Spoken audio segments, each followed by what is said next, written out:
it's hard to describe the millions and millions of pounds coming into South Florida because the demand for marijuana was insatiable in America. Sure.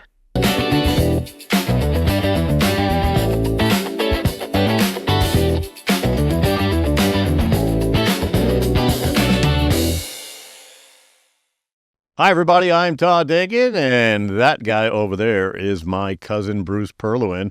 He's known as the King of Pot, and welcome to the podcast that we call Becoming the King of Pot. Bruce, how's it going?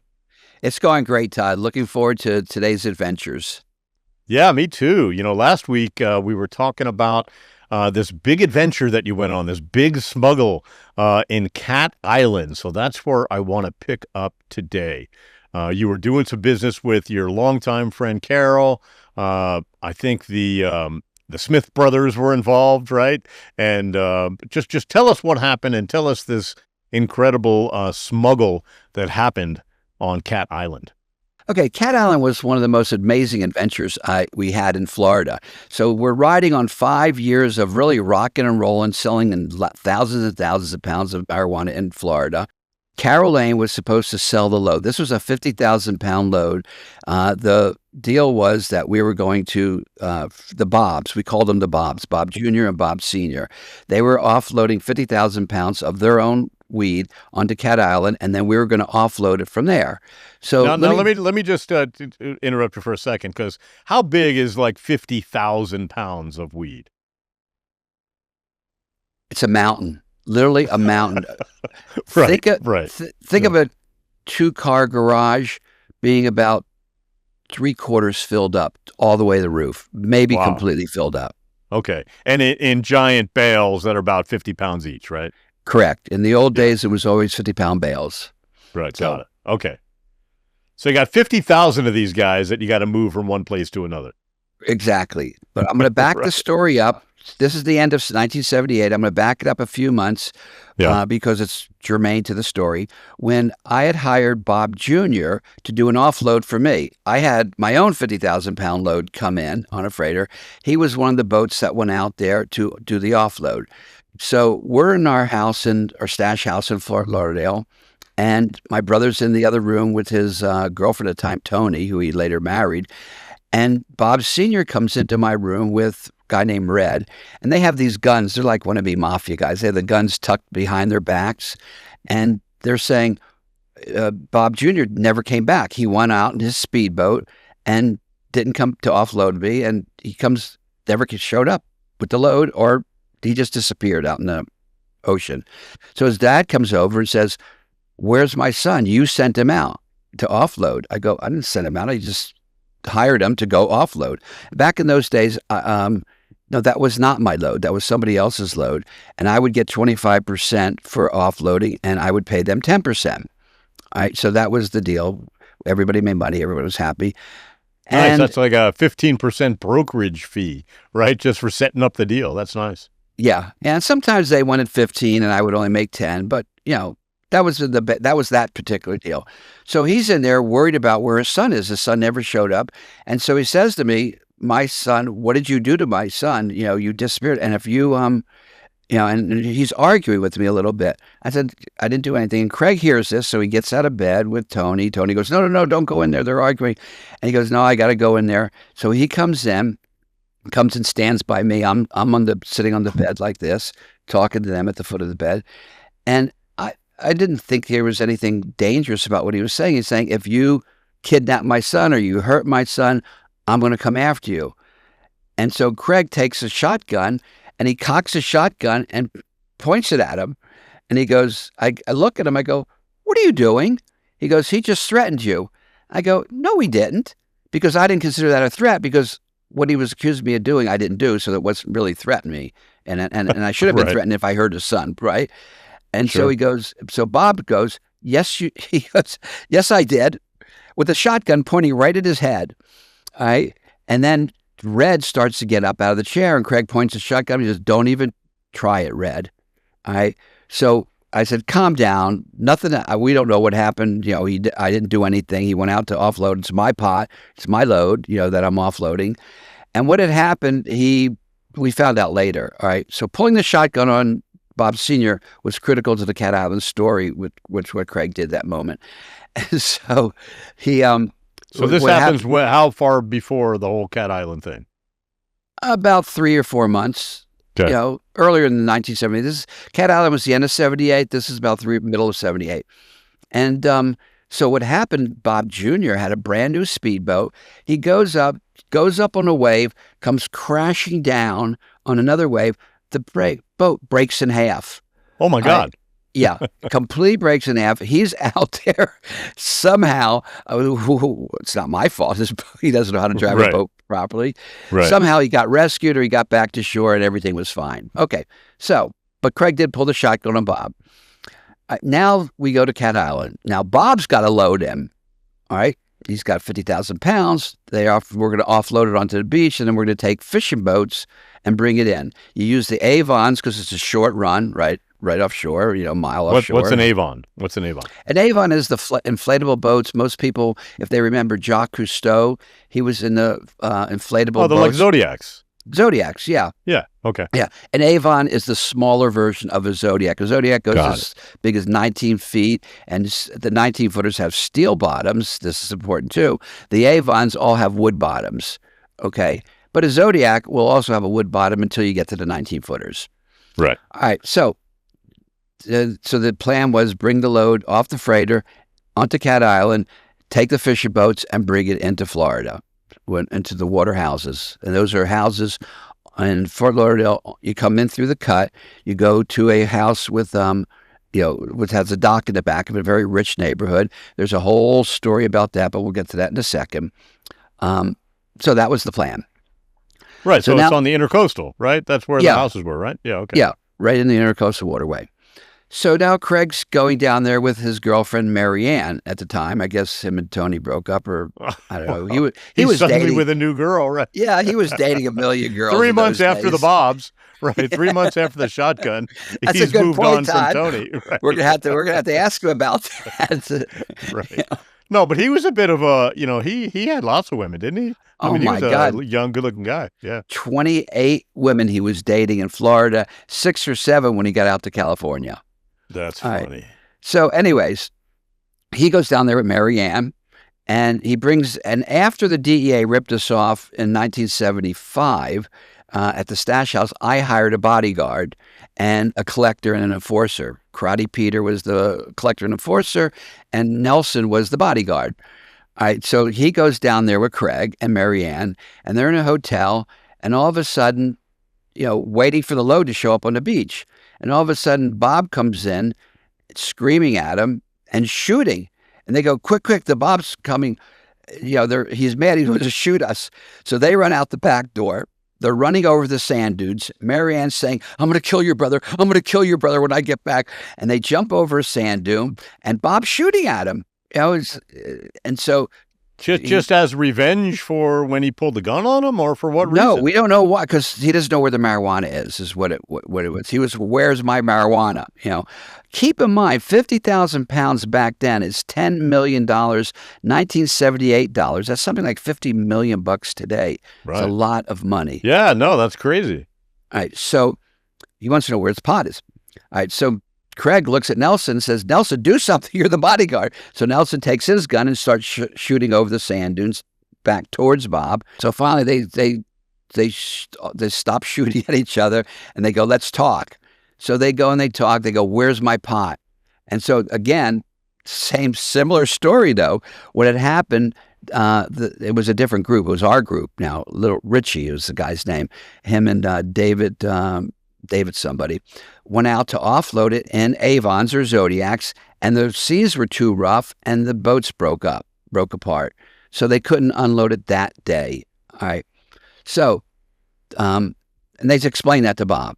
This is what happened. Don't worry. We'll get the pot unloaded tomorrow. Okay. So the pot's still on the barge in the ocean. Well, the freighter.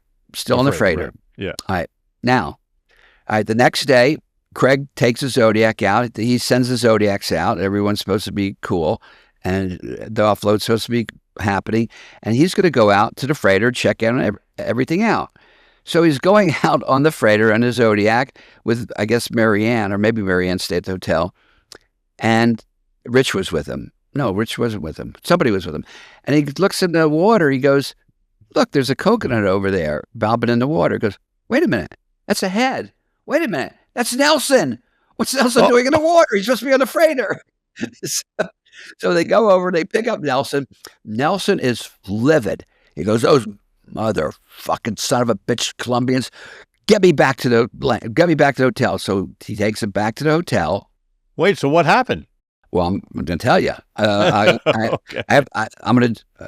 going to tell you what happened second. Okay, first. Okay. What Nelson's reaction was, he goes and gets his machine gun. He had a machine gun. He was a bodyguard. He had all kinds of guns.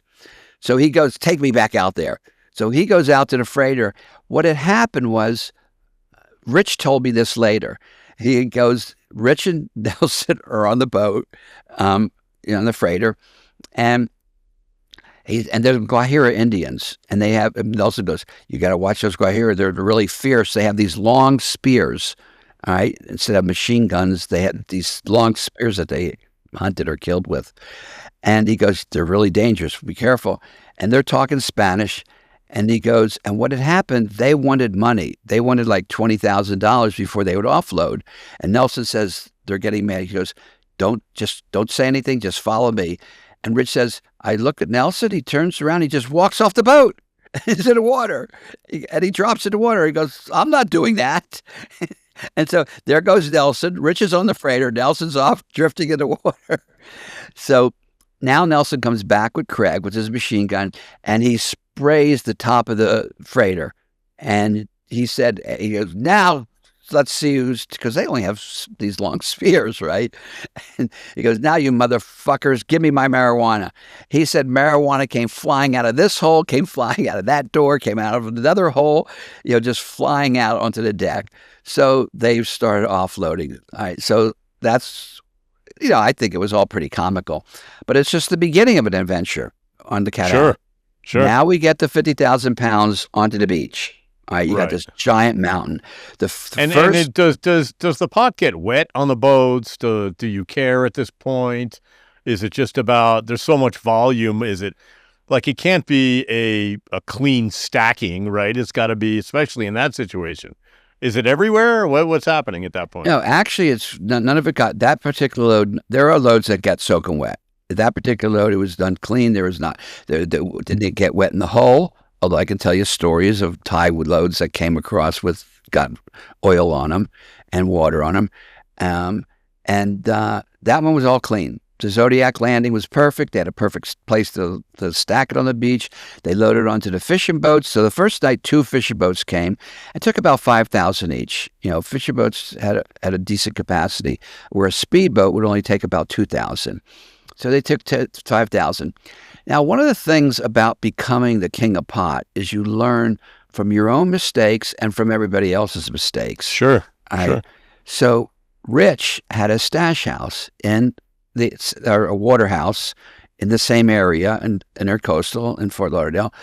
But he made the stupid mistake of putting the 2 vans, which is 2,500 pounds a van will carry. If you have a 1-ton Ford Econoline vans back then, 4-wheel drive, in the front of the house. You don't do that. You back them up into the garage and you hide them.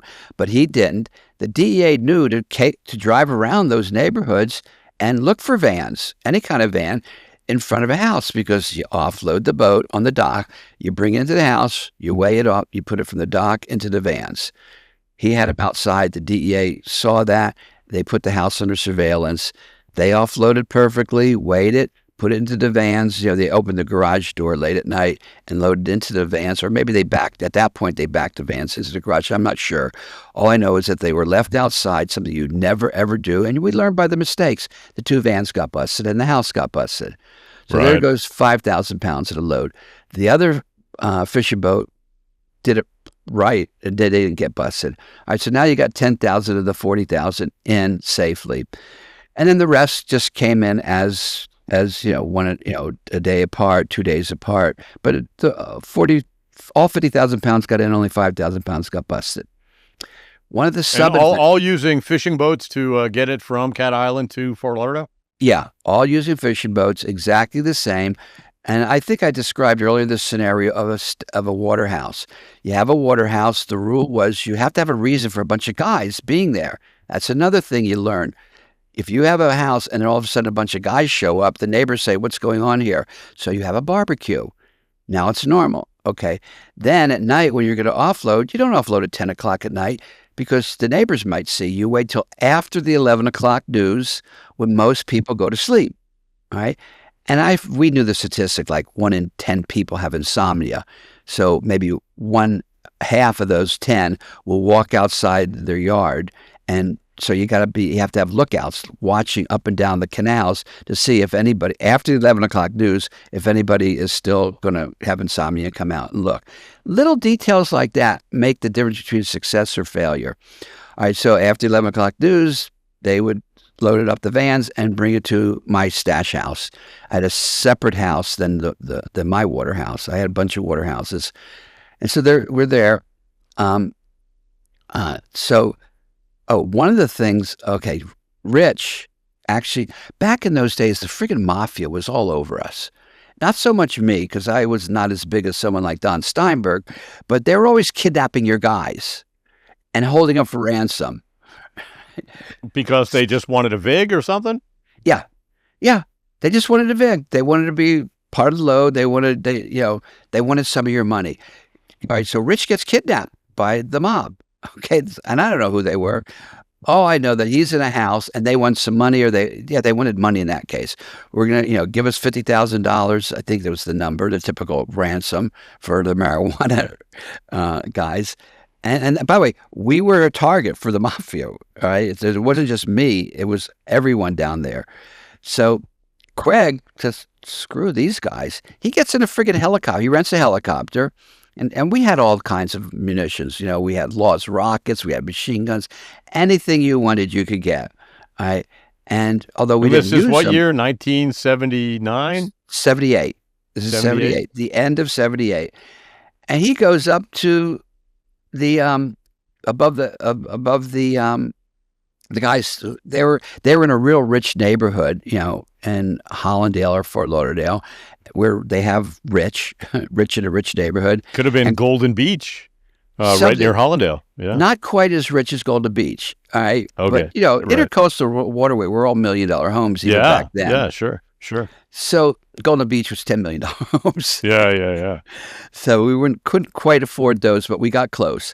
Anyways, so Craig's up in a helicopter. I call the guys, all right, because I had a phone number to call. They said, call this number, pay the ransom. And I said, you see that helicopter above hovering over your house? You go, yeah. And I don't know how I got word. Oh, it must have been a radio. Yeah, it must have been walkie-talkie. We're here. So I make the call. I go, they're about to start dropping. If you have binoculars, go up there. You're just going to see my brother with a hand grenade in his hand, and he's going to start lobbing those hand grenades into your pool if you don't let Rich out. He goes, you can't do that. He goes, this is a rich neighborhood. You create too much heat. I go, you now have 30 this is a rich seconds. Neighborhood? No hand grenades allowed. Right. Especially blowing up in the pool. It was 30 seconds later, I got from the walkie-talkie, all right, he's out the front door in his car, gone. So, but that kind of stuff was sort of just life in the fast lane. Yeah. You had to deal with it. You couldn't run away from it. It was present. So anyway, so that's what happened. How do you make a deal to get a couple grenades? I mean, where do you get grenades from in 1978? Oh, anybody. I mean, anybody? What do you mean anybody?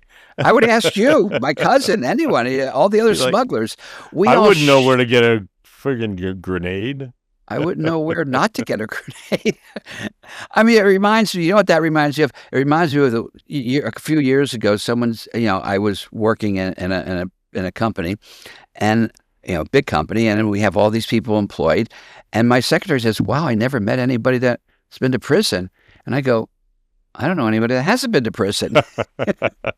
So it's the same thing with their grenades. I don't know any smuggler back in those days could get any amount of armament that you wanted. You had the cocaine cowboys that were just starting to emerge. Sure. You had the crazy Cubans that wanted to go wanted to go back in the Bay of Pigs and take over Cuba. So they were very, militant. And those are the groups that we all smuggled with. Right. All right. So now we have this 50,000-pound loads, 40 of it, and we're or 30. You know, you didn't take it all at one stash house. So we have about 10,000 in the stash house. Carol's gone. She was supposed to sell the whole load. She was fully capable of selling 50,000 pounds because she would send campers up to Philadelphia, New Jersey, and New York. You know, they'd take 1,000 to 2,000 at a time and go up there. So, 50 of them and they're gone. But she's gone. So that's okay. I had my own channels of distribution, not, as equal or as big as, not quite as big as that as her. What happened to Carol? Why was she gone? She was on vacation in Mexico. Not even worrying about the 50,000 pounds. No, you never know when the load's going to really come in, right? When is it real? When are the Colombians really going to send the freighter? A lot of what we did in those days was wait till they load the freighter, wait till the freighter gets there, wait till it's offloaded, wait till it goes from Cat Island to the stash houses, the water houses, wait for it goes from the water houses to the stash houses, and now you're ready to sell. Well, she's not going to give up her vacation and just wait. So yeah, she goes, sounds like a hurry up and wait, right? Exactly. All right. So she figured, when she gets back, she'd sell it, but we couldn't wait. So now we have 10,000 pounds, and Michelle was my girlfriend at the time. No, she wasn't. She was my girlfriend earlier. Now she's married to a guy named Mike. And the Bobs put this bodyguard, this muscle guy with a machine gun at our house. So as we sell the pot, we give him the money and he brings it to them. All right. Or they come over. Nothing like trust, right? Nothing like, being partners with partners that you trust. Well, the Bobs were an unusual breed. They were wannabe mafia. They carried guns into small their backs.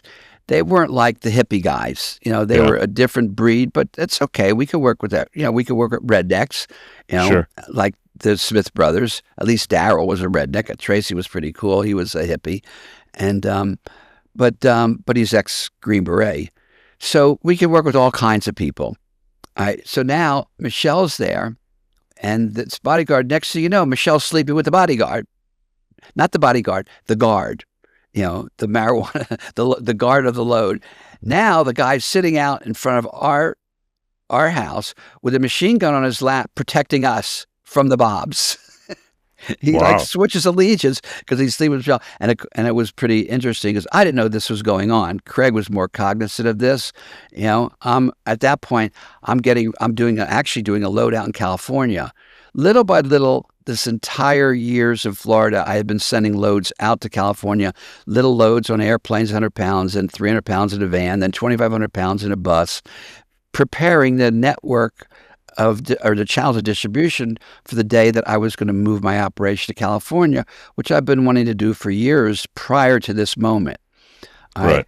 But this was pretty much the last big load that we brought into Florida. That was the end of about a 7-year run of bringing in, either selling, offloading, or bringing in my own loads by boats, planes, of about 1 million pounds. All right. Now, most of that wasn't mine. It was, some of it was my loads, but most of it was other people's loads, about 80% maybe. Out in California, the 1 million pounds I brought in out there was all mine. I owned it all, except for one load. We did one offload, and then the rest we did. And then even after I went to prison, some of those loads were mine. They belonged to my organization because they took over where I left off.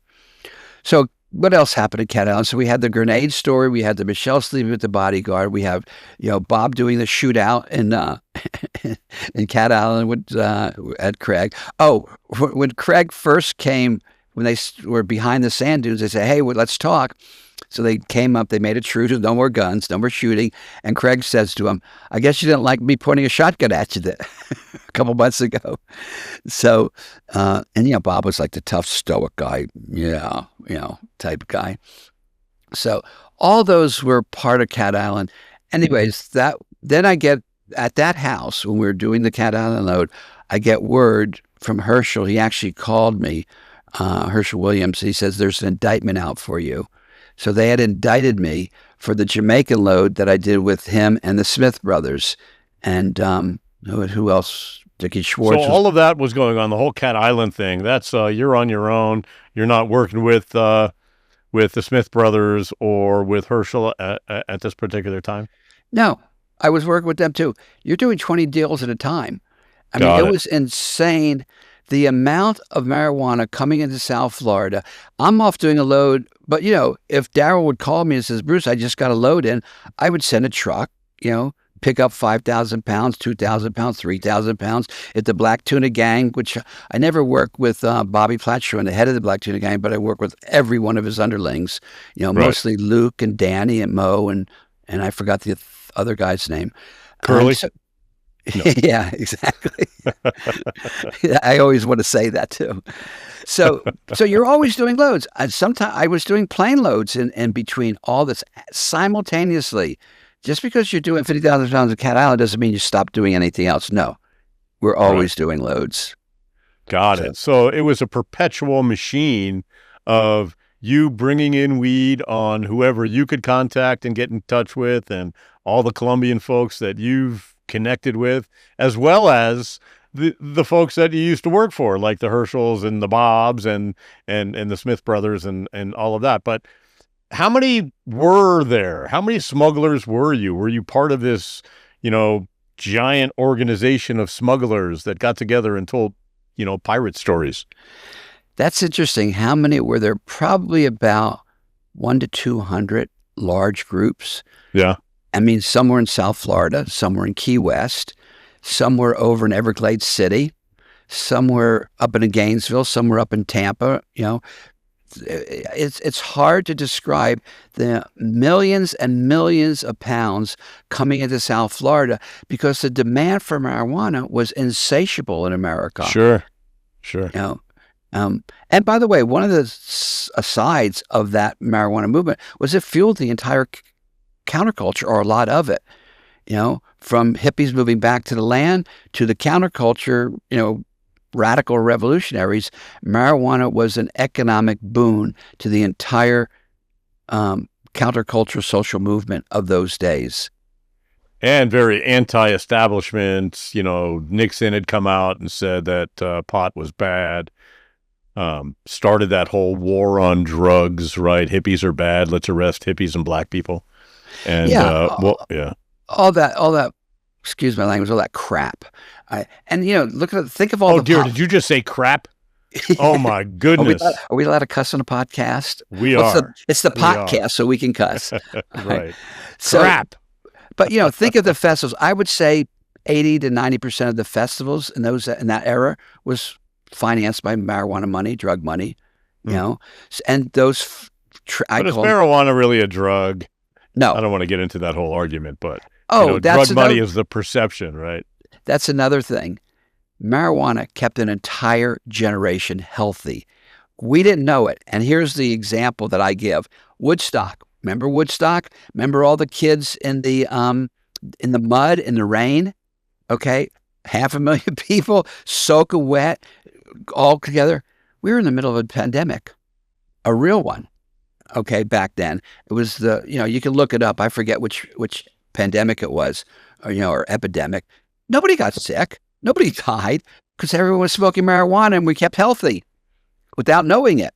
So we were raising the consciousness of America. We were providing an alternative counterculture, which is great. You can see, seeds of that, not seeds of it. Now it's inculcated into modern society. The health food movement, the yoga movement, the spiritual movement, the back to the land movement. That was all part of it. And we made ourselves healthy and we funded ourselves that way. Interesting. Yeah, the flu pandemic happened between 1968 and 1970. And 4 million people died globally. And how many people died in Woodstock in 1969 when that happened? I don't think there's record of any. Yeah. None. Why? Did you ever think about that, Todd? Think about it. I did not. Yeah. I always say for me, I'm 62 years old.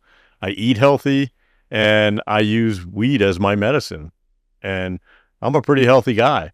I'm in good shape. I'm on zero medication, no blood pressure, no anxiety, no nothing, right? No nothing.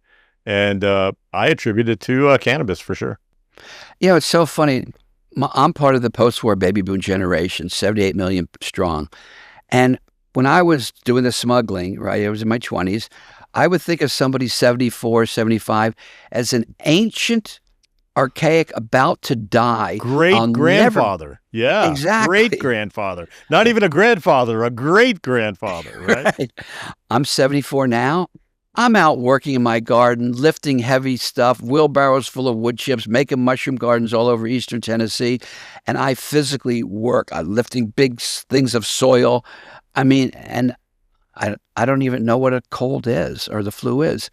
Yeah. Because our and by the way, I'm doing network marketing now, and all these network marketers are my age, or some of them are like 2 years older, right? They're 76. I'm thinking, wow, this is a whole network of ancient people, but we're not ancient anymore. Maybe mid to late 80s, but why? Because we grew up smoking marijuana, or as you say, smoking cannabis. Yeah, yeah. So what's happening from a law enforcement standpoint at this point of your career in Florida? You're bringing in several loads. You're working with, a couple of dozen guys, and you just heard you got indicted. Was that even a fear? What was happening? What was your whole train of thought while all of that stuff was going? Were you always constantly looking over your shoulder? No. I mean, when I came to California, I took precautions. I changed my name. I got fake ID. I had an entire piece of my organization, California, that did nothing but get fake ID for everybody, 2 or 3 sets. And I want to talk about that when we get to that point, because it's a very interesting story on how you did that. But yeah, so what's happening in Florida with the cops and the DEA and the FBI and the DEA and all of those organizations that saying drugs are killing our youth? And we have this big war on drugs happening. What's happening from your perspective? Well, one interesting event happened where the DEA actually came to my house in Fort Lauderdale on one of the water houses. And they come in, they go, "We want to talk to you." I go, "Okay." And they asked me about Daryl and Tracy Boyd and Herschel and Joel Jennison. And they're showing me pictures. They're going, "Do you know this guy? Do you know that guy?" I go, "No, I've never seen him. No, I don't know that guy." He goes, "Well, then why have you called him 20 times in the last 2 weeks?" Because we got the phone records. And I go, "Oh, I don't know. Oh, maybe it was, I don't know. I made up some story about it." Wrong number? Maybe it was a wrong number. No, Tracy. Are you sure Jim isn't there? Are you sure? So Tracy had a health food store. They had a health food store, and I was a health food nut back in those days, right? And to my whole life, including now. Sure. And so I made up a story that we were talking about doing organic gardening, and I was selling organic oranges or something like that. And at the end, as he's walking out, because they said these are smugglers and we're looking for him, and I go, what do you guys think about these smugglers that you're chasing and after? And he goes, "Well, they're nice guys, And I go, "Really? That's what you think?" He goes, "Yeah, you have to be a nice guy for other people to do business with you. If you're a jerk and, no one's going to do business with you." And so their perception was that at least our group was the nonviolent. One of the guys I want to have on this show is the DEA agent that arrested me in California. And his perception, from his point of view, he said, "You were one of the most intelligent person I ever met. You weren't a thug. You were educated. You were smart. You were nonviolent. Although the violence did seep in, like with grenades and machine guns, Sure. but Sure. it wasn't a part of our protocol, Yeah. And Yeah, I've talked to him. He spoke very highly of you, and always talks about how polite you were whenever they showed up. You were just always the polite one, right? And it was hard not to like you, is how he described you to me. Yeah. So okay. So back to So he was. They were just doing their job. Fast forward to today. Hey, they were doing their job. They were the bad guys. Interesting perception. The Coast Guard, and the DEA, and the FBI, we considered them. They were the bad guys. We were the good guys. They were the bad guys. Why? Because they wouldn't allow you to, deal your drugs? Well, we weren't dealing our drugs. We were supplying a massive demand. And the demand was there for some reason that we didn't create. Society, the establishment created this messed up social structure in society that demanded change. And so my generation used marijuana as one of the elements of change, and we were supplying that. We were raising their consciousness. Nobody wanted to be like Ozzie and Harriet and the, Leave It to Beaver, mindset that you saw on TV. No, we wanted to create a whole new world, and they were trying to stop it. So they were agents of the government. The government never works for you. The biggest lie is I'm from the government. I'm here to help you. Right? That's and for what's sure. Politics? I'm very non-political, but I'll say this. Politics, poly, means many. Ticks, blood-sucking insects. Okay? So if you want to know my political views... I think politics is Hollywood for ugly people. Yeah. Right? So it's all theater. It's all just theater. Yeah, and by the way, as a marketing guy selling marijuana, I stay out of politics because there's two things you learn in marketing. Never get involved in politics or religion because you're going to lose half your customers. That's right. So I stay out of that. So the DEA and them, they were the bad guys. They were after us. It was really funny. It was like Spy versus Spy, if you ever saw that in Mad Magazine. Sure. We would come in between Christmas and New Year's because they're on vacation. And that worked for about 3 years. Then they found out, that's when we operated. So now they had to take their Christmas vacation and step up enforcement. And we'd learn a way around it. We would fly our planes in the radar blinds. We knew where the radars were. One was in Tampa, the West Coast, South Key West, and I think around Gainesville. Not around Gainesville, around Jacksonville. And if you make a circle around those dots, you'll see that there's blind spots in the radar. So we know where the radar blind was. So what did they do? They figured that out. They put blimps up. What did we do? We went and cut the rope to the blimps, and the blimp flew off. Then. So it was. Whoa! We can't just let that story go. I need to hear this blimp story. What happened? Okay, down in Key West, all right, they put a blimp up. It was a little bit north of Key West, all right, not in Key West itself, but north. You've seen the big blimps, and they have the look-down radar, and they're looking for smuggling planes. Yeah. So not me, but a couple of smugglers, one up there, and they saw it through the rope or the steel, thing holding it up, steel cable, and the blimp went flying off to Never Never Land. That's hilarious. We were always doing things. We would get their frequencies. They would change their frequencies. We would get their new frequencies. They would put us on the hot sheet for the Coast Guard. We'd get hot sheets. We'd sell to each other. We all worked together. You said how many were there of us? I would say, 200 decent size, 100 really big ones, but 200 big and smaller ones. I keep discovering new guys. Because we want to do the King of Podcasts, we want to have a lot of these guys interviewed. I keep discovering new people that I didn't know, which is unusual because I know most of them. Yeah, that's interesting. Isn't it interesting how you'll meet someone and they're like, oh, yeah, do you know this guy? Do you know that guy? And like, yeah, I smuggled with that guy, right? No, that's not a normal conversation. You accept that as your reality, right? Yeah, and you always know if they're lying or not, because you were there, been there, done that, been there. So, but nobody lies pretty much. I mean, one guy tends to exaggerate. I've only found one guy, and I've never read his book, but other people say his book's an exaggeration. A few things, like, he put 20,000 in a DC-3. No, you can't put 20,000 pounds in a DC-3. You can put 6,000 or something, or 10, DC-3, 10,000, not 20. Little details like that. But, we all love to tell stories. We love to hear stories because it's a reminiscent of a very fun, exciting, adventurous time in our lives. Yeah, I bet it sounds it. I mean, it just sounds crazy. So I just want to wrap up the whole cop, FBI thing in that it seems like it was kind of a cat and mouse, but you were never really afraid of getting busted. Why is that? Very, very few, because it will paralyze you if you're living in fear. And Craig was telling me the other day when I went out to California, I would say things like, there's a federal warrant out for my arrest, and I wore it like a badge of honor. Got it. I'm a pirate. And we saw ourselves as pirates and modern day swashbucklers, and we were the good guys, and you never think you're going to get busted. It's not part of your mindset. You do take precautions. You do everything right. You learn from 1,000 mistakes that people made of rights and wrong. Do these and don't do these. So it's not part of your brain. It was at least mine. Yeah. All right. So, what's happening in South Florida now is cocaine is starting to make its way into society. Smuggling changes a little bit, and you're not really interested in cocaine, are you? No, I did do early on 8 kilos of cocaine. Somebody brought it in a plane, and they gave it to me to sell. And I cut it in half. It made 16 kilos, which was way too much. I didn't know what I was doing.